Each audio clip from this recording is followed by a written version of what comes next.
खाली करो बाइक का साइड करो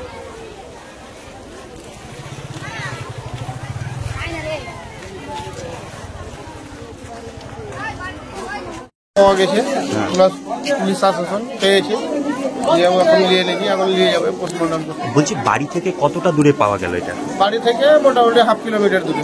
কোথায় ওটা ওই জায়গাটার নাম? রাউতগ্রাম। কি হয়েছিল ঘটনাটা একবার বলেন। ও তো গাছ থেকে খেলাধুলা করতে গিয়ে পড়েছে, পড়ে গিয়ে তো এরকম অ্যাক্সিডেন্ট। কোথায় স্নান করতে গেছিল নাকি? নদীতে। নদীতে। কি নাম তার? আসিফ শেখ। বয়স কেমন হবে? 14 বছর। এখন তো অবস্থা খুবই খারাপ, মাথাতে চোট বোঝা যাচ্ছে। বলছিল প্রশাসন যেটুকু করার সেটুকু করে, যে ভালোই করলো আর কি, যেখানে পাইছি তার। গতকালকে আমাদের কদম থেকে এখানে নদীতে স্নান করতে যায় 3-4-5 জন বন্ধু বান্ধব মিলে।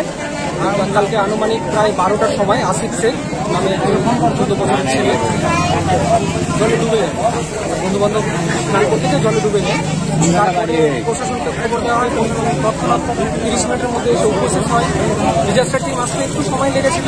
তারপরে কালকে সন্ধ্যা পর্যন্ত ওরা খোঁজাখুঁজি করার পরে বডি উদ্ধার হয়নি। আজকে 8 ঘন্টা আগে পর্যন্ত প্রায় 1টা নাগাদ 100 মিটার 1 থেকে 200 মিটার দূরে প্রায় ওখান থেকে বডিটা উদ্ধার হয়েছে। আমরা তাড়াতাড়ি করে চেষ্টা করছি যে বডিটাকে ময়নাতদন্তের জন্য আজকে হয়ে যায়, সেই চেষ্টা করছি।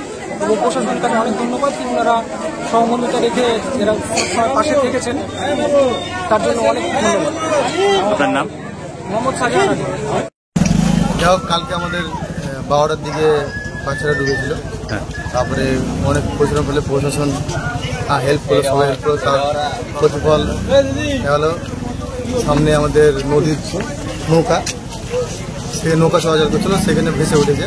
এখন বাচ্চাটা ডেড বডিটা পাওয়া গেল।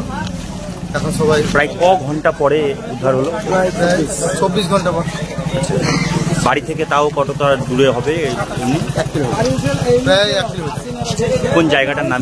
জায়গাটা কদমতলী না, রাউতগ্রাম। বডিটা পাওয়া গেছে রাউতগ্রাম। বডিটা পাওয়া রাউতগ্রাম। আমরা কাগজপত্রের পাঠানোর ব্যবস্থা করছি, সরকার হইতে যতটা সাহায্য করতে পারে সেটা সাহায্য করবে। দেখা যাক কতটা কি হয়। আমরা যথেষ্ট চেষ্টা করবো কিছু পাওয়ার জন্য।